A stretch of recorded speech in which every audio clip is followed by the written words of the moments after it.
नमस्कार, मैं Sumant Kashyap grand एस्ट्रोवास्तु expert अपने यूट्यूब चैनल में आपका स्वागत करता हूँ। आज के हम वीडियो में शनि ग्रह की महादशा के प्रभाव को एक कुंडली के माध्यम से प्रैक्टिकल अप्रोच के साथ समझेंगे। ये वीडियो एडवांस केपी एस्ट्रोलॉजी पे आधारित है, यानी इसमें जो मैं आपको एस्ट्रोलॉजी के रूल्स बताऊंगा वो एडवांस केपी एस्ट्रोलॉजी का होगा। बहुत से लोग शनि ग्रह की महादशा या अंतर्दशा को लेकर काफ़ी चिंतित हो जाते हैं और आजकल यूट्यूब पे बहुत सारे वीडियोस की बाढ़ आ जाती है। शनि ग्रह का जैसे ही राशि परिवर्तन होता है या कोई भी गोचर में ऐसा कुछ परिवर्तन होता है तो उसको लेके हज़ारों हज़ार वीडियो बन जाते हैं। और जब जैसे जातक देखता है कि शनि खराब, राहु खराब, भले उनकी अपनी कुंडली में हो या ना हो, लेकिन वो वीडियो के प्रभाव में आके उनका मन संकित हो जाता है, वो टेंशन में आ जाते हैं। तो क्या ऐसा सबके साथ होता है? आइए देखते हैं। क्योंकि एक बात आप ध्यान में रखें कि यदि शनि सबके लिए खराब हो, राहु सबके लिए खराब हो, मंगल सबके लिए खराब हो या गुरु सबके लिए अच्छा हो, शुक्र सबके लिए अच्छा हो, तो फिर ये जो यूनिक आपका बर्थ डिटेल्स होता है इसका तो कोई मतलब ही नहीं है। क्योंकि यदि सबके लिए ख़राब है तो चाहे आपका जन्म 1960 का है या 2006 का है या 2060 में होगा, उससे तो कोई मतलब ही नहीं है, सबको ख़राब ही रिजल्ट मिल रहा है। तो थोड़ा सा आपको पर्सनलाइज्ड तौर पे, यानी आपकी अपनी कुंडली के अनुसार सोचना है कि आपकी कुंडली में शनि क्या रिजल्ट दे रहा है या मंगल क्या रिजल्ट दे रहा है, उस आधार पे आपको रिजल्ट मिलेंगे। और आपकी कुंडली के आधार पे ही गोचर भी आपको प्रभावित करेगा। क्योंकि ऐसा नहीं है कि इस समय शनि जैसे मीन राशि में है तो सबके लिए खराब ही होगा। बहुत से लोग काफ़ी तरक्की कर रहे होंगे और बहुत से लोग परेशानी में भी होंगे। तो ऐसा हम नहीं कह सकते हैं। एक लग्न के आधार पे भी देखेंगे तो सिंह लग्न के लिए ही यदि देखें तो सिंह लग्न का शनि सिंह लग्न वालों के लिए 8वें भाव में है। तो ऐसा नहीं है कि जितने भी दुनिया में सिंह लग्न है सभी परेशानी होंगे, क्योंकि किसी के शुक्र की दशा होगी, किसी की बुध की होगी, किसी की चंद्र की होगी, किसी की शुक्र की होगी। तो दशाओं का भी तो प्रभाव होगा, कुंडली में ग्रहों की प्लेसमेंट का भी तो प्रभाव होगा। तो इसलिए एक साधारण कहीं से कोई वीडियो देख के या टॉपिक कहीं से पढ़ के अपने मन में डर और भ्रम नहीं पालें। आइए ये डिटेल से इसको हम देखते हैं। ये आप देखेंगे तो इनकी वृष लग्न की कुंडली है। ग्रहों का प्लेसमेंट आपके सामने है। राहु 3rd हाउस में है, मंगल 4th में है, शनि 5वें में है, बुध गुरु सूर्य 6ठे में है, शुक्र 8वें में है, चंद्र और केतु 9वें भाव में है। इनका जो प्रश्न था कि जब से शनि की दशा चालू हुई है, 2021 से चालू हुई है, तो थोड़ा सा बार बार प्रोफेशन में अप्स एंड डाउन्स आ रहा है, चेंजेस आ रहा है। मतलब नौकरी छूट के 6 महीने 8 महीने एक नौकरी चलती है, फिर वो छूट जाती है, फिर दूसरी नौकरी पकड़ते हैं। तो ऐसा प्रॉब्लम फेस कर रहा है। फाइनेंस वाइज दिक्कत नहीं है, यानी नौकरी छूट के दूसरी नौकरी मिलती भी है तो पैसा उसमें कम नहीं होता, इवन बढ़ ही जाता है। लेकिन वो 6 महीने 8 महीने के बाद समस्या हो जाती है। 3-4 बार ऐसा हो चुका है। तो जब भी किसी भी दशा में ऐसा प्रोफेशन में प्रॉब्लम्स आता है, अप्स एंड डाउन्स आता है, तो कहीं ना कहीं 5 एंड 9 हाउस एक्टिवेट होते हैं, चेंजेस आते हैं। और इसके साथ यदि धन वाले भाव 2, 6, 10, 11 होते हैं तो चेंजेस के साथ साथ पैसे मिलते हैं, यानी पैसे की परेशानी नहीं होती है। लेकिन यदि ये हाउसेज नहीं हो, सिर्फ 5, 9 हो, 5, 9, 12 हो, 5, 8, 12 हो, तो काफ़ी परेशानी होती है। 5, 8 हो या 5, 12 हो तो काफ़ी परेशानी होती है। अब इन रूल्स को कैसे अप्लाई करना है, कैसे इस कुंडली में देखना है, आगे मैं आपको बताऊंगा। एक छोटी सी जानकारी, मेरा व्हाट्सअप नंबर 9955 है। आप किसी भी प्रकार की कुंडली consultation, gemstone consultation, vastu का कंसल्टेशन, एस्ट्रो वास्तु कंसल्टेशन या ज्योतिष वास्तु और एस्ट्रो वास्तु का कोर्स करने के लिए मेरे इस व्हाट्सअप नंबर पर कांटेक्ट कर सकते हैं। इस वीडियो के डिस्क्रिप्शन में आपको मेरे व्हाट्सअप ग्रुप और फेसबुक ग्रुप का भी लिंक मिलेगा, आप चाहें तो वहाँ से ज्वाइन कर सकते हैं। चलिए आगे बढ़ते हैं। अभी इनकी लग्न कुंडली में देखेंगे तो शनि 5वें भाव में। हमें ग्रहों की प्लेसमेंट केपी एस्ट्रोलॉजी में लग्न कुंडली से नहीं देखना होता है, केपी कुंडली से देखना होता है। तो इस केपी कुंडली के आधार पर हम देखेंगे तो शनि 5म भाव में बैठा हुआ है, तो 5वें भाव का यह स्ट्रॉन्ग रिजल्ट देगा। अब हम यहाँ से एक बार आप दशा को देख लीजिए। ये दशा वाला सेक्शन है, यहाँ पे आएंगे। शनि ग्रह की दशा यहाँ है। गुरु खत्म हुआ है 6 सितंबर 2021 को और उसके बाद से शनि चालू हो गया है, यानी 21 में सितंबर से चालू हुआ है और 2040 तक रहेगा। अब ये वीडियो मैं आपको बना रहा हूँ सितंबर 2025 में, यानी 4 साल हुए हैं और इसमें 3 से 4 बार इनकी नौकरी में परिवर्तन आ चुका है। तो यही इनका प्रश्न है कि क्या बार बार ऐसे परिवर्तन होंगे, क्या शनि की दशा मेरे लिए प्रॉब्लमेटिक होगी। मैंने कहा फाइनेंस वाइज तो प्रॉब्लम नहीं है।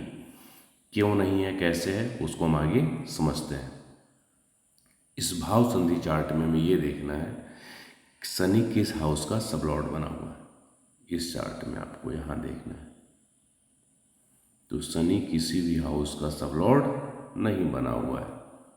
यहाँ से हम आगे बढ़ते हैं। यहाँ हम देखेंगे शनि 5वें भाव में आ रहा है, 4थे भाव में आ रहा है। तो 4 और 5 हो गए। उसके बाद शनि 10वें भाव में आ रहा है और फिर 11वें भाव में आ रहा है। तो 5 मैंने आपको वहाँ रूल भी लिखा था कि 5 और 9 के साथ में 2, 6, 10, 11 यदि आते हैं तो फाइनेंस वाइज बहुत अच्छा होता है। 4 भी फाइनेंस के लिए सपोर्टिव होता है। तो देखिए 5 भाव आ गया और 4, 10, 11 आ गया।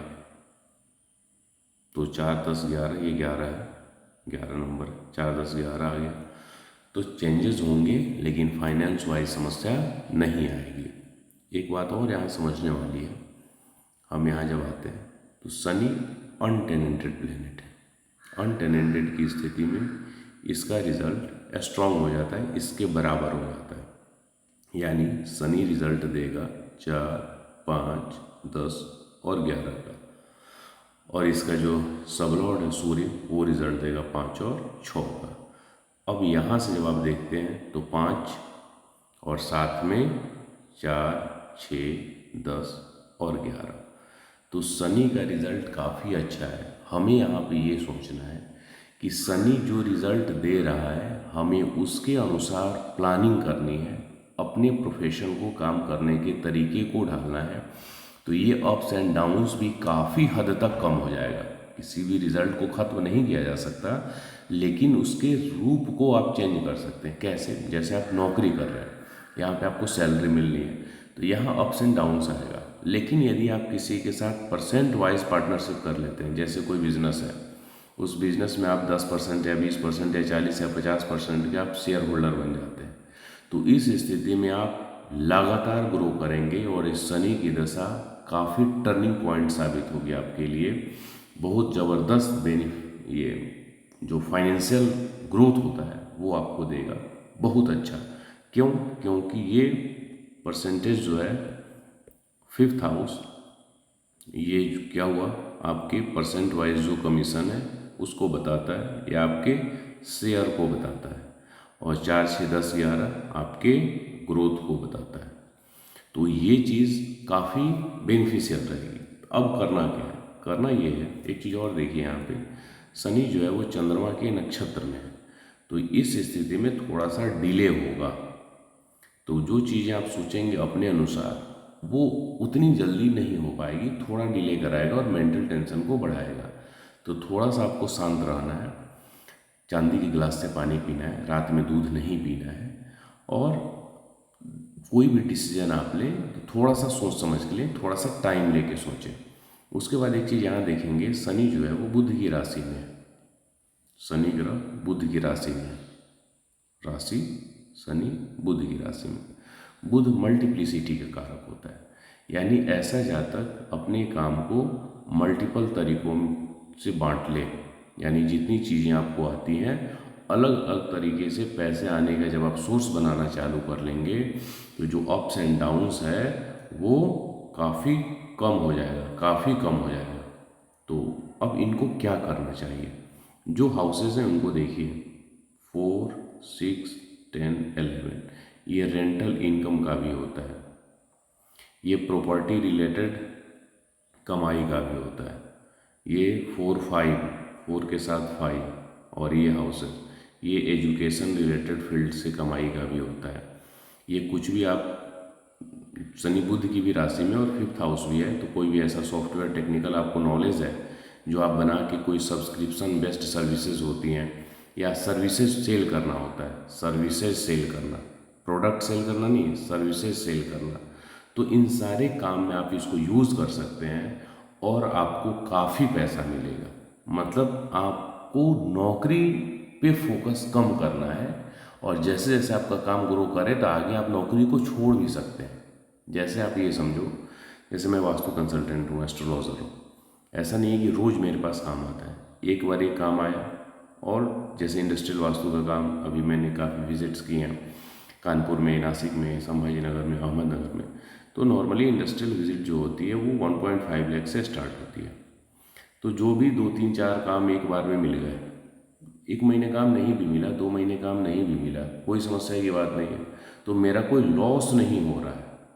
एक बार में जब हमने ये एक महीने में 2 3 4 लगातार विजिट्स कर ली, उसके बाद एक महीने वास्तु का काम नहीं मिला, 2 महीने भी वास्तु का काम नहीं मिला, तो फिर मेरा कंसल्टेशन का भी काम है, मैं क्लासेस भी लेता हूँ। तो अलग अलग सेगमेंट्स हैं जिसके कारण अप्स एंड डाउन्स फील नहीं होता है, यानी रिजल्ट तो मिल रहे होते हैं। मेरी शनि की अंतर्दशा भी है और मेरे सेकंड कस्पल सबलॉर्ड जो है वो उसमें 2 5 8 और 10 भी आता है।